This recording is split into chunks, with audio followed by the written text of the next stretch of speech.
Bonjour Ophélie. Bonjour. Ophélie, tu es la fondatrice de ZAC Group et tu fais partie des 30 Under 30 2024 en France. Est-ce qu'on peut parler un peu de ton parcours avant ZAC Group? Qu'est-ce que tu faisais? Alors, qu'est-ce que je faisais? Alors, j'ai lancé ZAC très très tôt. Je te raconte un peu les backstage. En fait, j'ai eu l'idée de ZAC à la fin d'un cours de philo. J'ai regardé mes lunettes, pas celle-là, donc j'ai un peu eu des problèmes de correction. Et je me suis dit, mais qu'est-ce qu'on fait de nos anciennes lunettes? On était une famille de myopes, on en avait plein dans les tiroirs.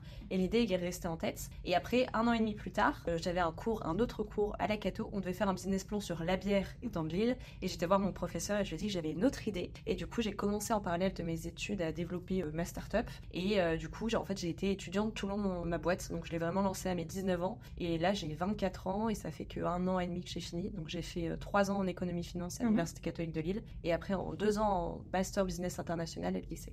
Est-ce que je peux nous expliquer justement c'était quoi cette idée que tu as eue? En fait, j'ai vraiment regardé mes lunettes. Je me suis dit, mais qu'est-ce qu'on fait de ces anciennes lunettes? Parce qu'on en a plein dans les tiroirs. Nous, on était du coup 4 à la maison. On en avait au moins, je sais pas, une quinzaine. Et je me suis dit, mais c'est dingue. Tous les ans, on va en racheter alors qu'on en a plein dans nos tiroirs. Donc, l'idée, c'était vraiment de se dire, pourquoi on ne développe pas le reconditionnement des lunettes? Donc, et du coup, comment tu as créé cette entreprise? Comment tu t'es dit, ok, maintenant, je trouve une solution à ces lunettes pour les raisins et fonds de tiroir? À mes 19 ans, c'était de me dire, mais alors, les miennes, elles sont en bon état, parce que j'en ai pris soin, mais est-ce que c'est le cas des lunettes de tout le monde? Et du coup, ma première hypothèse, c'était d'aller collecter 10 000 lunettes. Donc, j'ai été collecter 10 000 lunettes avec ma petite voiture, etc. Et c'est comme ça, d'ailleurs, que j'ai rencontré mon associé qui est venu sur le projet 2 ans plus tard. La première fois qu'on s'est rencontrés, je suis partie main droite avec un sac poubelle rempli de lunettes, et main gauche avec sa petite mallette d'opticien pour reconditionner mes lunettes. Donc, première chose, j'ai été collecter toutes ces lunettes. Ensuite, on a fait un partenariat avec une entreprise adaptée, donc emploie des personnes en situation de handicap, pour développer le reconditionnement des lunettes. Donc, on développe la collecte, leur conditionnement, et après, on a développé la remise sur le marché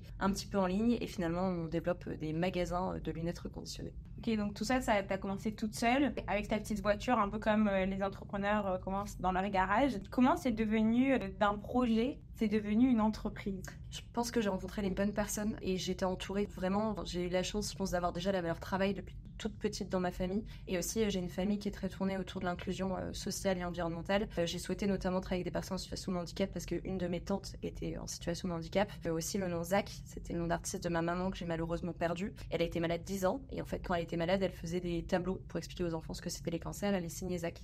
Et en fait, c'est une femme que j'ai vue se battre pendant 10 ans et elle m'a toujours dit 2 choses, soit indépendante et puis vie à fond. Et du coup, c'est ce que j'ai fait. Je me suis dit, j'avais 17 ans et après à 19 quand j'ai lancé la boîte, donc c'est pour ça que je l'ai pas lancé tout de suite. Je me suis dit, mais en fait, j'ai envie de vivre vraiment et d'allier mes convictions à ce que j'ai envie de faire. Et du coup, c'est comme ça. Et du coup, la boîte a pris son nom ZAC d'artiste parce que ça partageait toutes les valeurs que j'avais envie de mettre dans le projet. Reconditionner les lunettes, est-ce que c'est passé par toi des études d'opticien? Non, pas du tout. Justement, du coup, il y a mon associé Antoine qui m'a rejoint. Donc, c'était encore les prémices du projet. Ça fait déjà 5-6 ans qu'on est sur la boîte. Et en fait, du coup, j'avais besoin d'avoir quelqu'un qui partage mes valeurs. Et c'est une super personne. Et du coup, qui a ce savoir-faire-là. Et en fait, quand on reconditionne une lunette, l'idée, c'est qu'il reste que la matière première. On garde aussi pas toutes les matières de lunettes. Par exemple, il y a différents types de plastique. Pour des raisons de qualité et de durabilité, on le fait pas. Donc, en fait, grossièrement, il va rester que la matière première. Et après, on va changer toutes les pièces.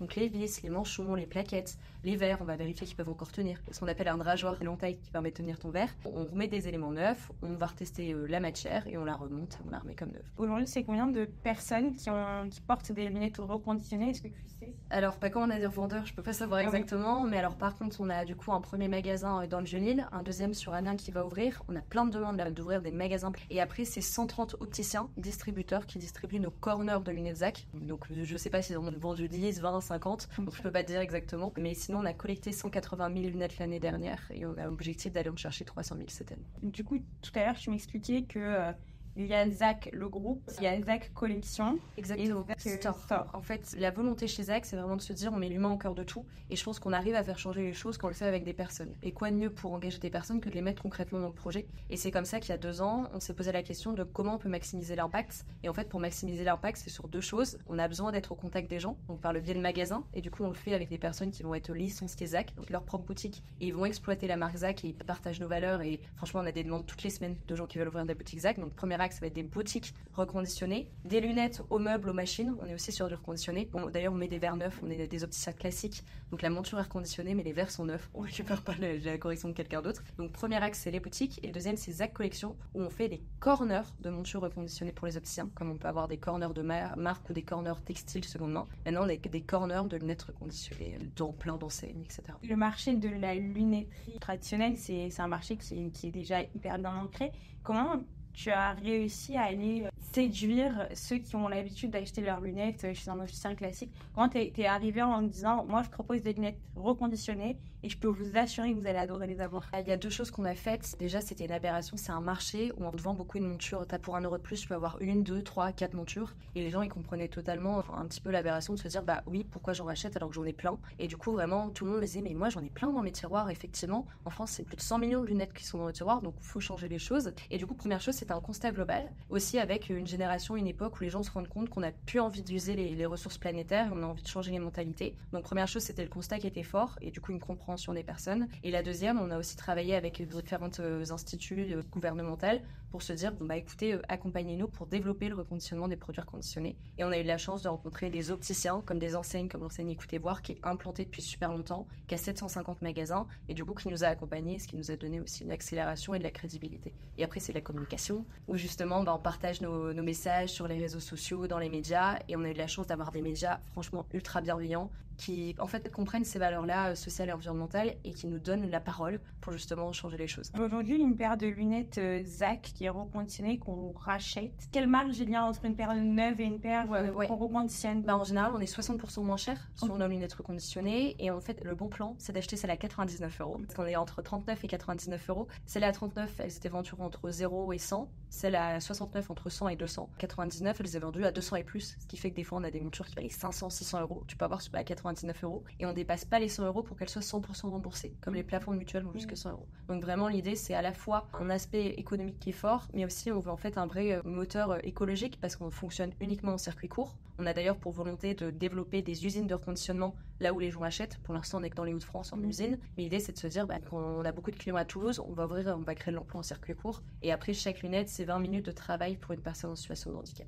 Et justement, du coup, tu fais un peu faire le bien un peu partout, c'est-à-dire recycler les lunettes. Proposer une paire de lunettes qui normalement coûterait plus cher à des gens qui n'ont pas forcément les moyens de se payer la paire de lunettes et aussi permettre l'inclusion des personnes en situation de handicap. Est-ce que ça colle à toutes les valeurs que tu voulais quand tu avais 17 ans? Je pense que ce qui me rend le plus heureuse, c'est vraiment les équipes. Et c'est de se dire, chez Zac, c'est tout le temps l'humain au cœur de tout. Et c'est vraiment vers une société en fait comme ça vers laquelle je veux aller. Et du coup, j'essaie de me dire, petit à petit à notre échelle, on peut pas tous être parfaits. Mais déjà, si on arrive à changer nos façons de consommer, de se déplacer, et en fait, en plus, ça se voit pas. Par exemple, une monture qui a l'air reconditionnée, ça garantit 2 ans aussi. En fait, c'est petit à petit, on fait chacun des petits gestes, on arrivera à aller plus loin. Donc oui, ça ressemble là où je voulais aller. Du coup, tu as été nommée Under 30 il y a quelques jours. Comment tu as découvert que tu étais dans les Under 30? Alors c'était très drôle. C'était samedi, donc je l'ai découvert il y a 2 jours. Et on était en train de se prendre un gros rush au magasin. Donc je suis allée aider les équipes parce qu'il faisait grand soleil à Lille, ce qui n'arrive pas tout le temps. Et du coup, j'ai pas du tout regardé mon téléphone. Et là, je sors parce que je devais faire 2-3 courses. Et je commence à regarder les profils. Et les profils des personnes commencent à sortir sur Insta. Et là, je tourne le profil d'une autre personne. Et là, je vois ma tête en photo. Et je commence à crier dans la rue Escarmoise, qui est la rue la plus mondée de Lille. Et j'ai appelé mon père et j'ai fait « Papa, je suis dans forme, etc. » Et mon père a pleuré parce qu'on a eu des histoires de vie un peu compliquées. Il dit « Bah franchement, tu le mérites et je suis fière de toi. » Et du coup, je pense que toute la rue Escarmoise était au courant que j'étais une enfant de ce moment-là. Mais franchement, c'était sympa, c'était une belle journée. Et après, j'ai appelé mes meilleurs amis, etc. et mes proches. Et franchement, rien que le moment lui-même était très sympa. Aujourd'hui, Zac, ça a quoi, 4 ans? Officiellement, la boîte, elle a 4 ans. Je travaille depuis plus longtemps sur le projet, mais elle a 4 ans. Dans 4 ans, la boîte, elle est où? Elle fait quoi? Alors, dans 4 ans, nos objectifs, déjà, on voudrait être distribué chez 2000 opticiens, avec des corners chez les opticiens et dans les 10 plus grandes villes de France. Et après, c'est ça, vraiment, si on peut toucher, pas forcément par nous, mais juste être un petit peu lancer le marché, de se dire, rien que 10% des lunettes qu'on achète en France, si elles sont reconditionnées, ce serait énorme. Si je me trompe pas, en 2023, chaque jour, c'est 36 000 lunettes qui sont achetées. Donc, c'est assez énorme. Donc, se dire, si il y en a que 10% qui sont achetés en reconditionné, ça changerait vraiment les choses. On se pose la question, de plus en plus, on achète nos vêtements, on achète notre voiture, etc. Par qui c'est fait? Les lunettes, on les porte quotidiennement et on se demande pas où elles sont faites par qui. Oui, effectivement. Merci beaucoup. Merci.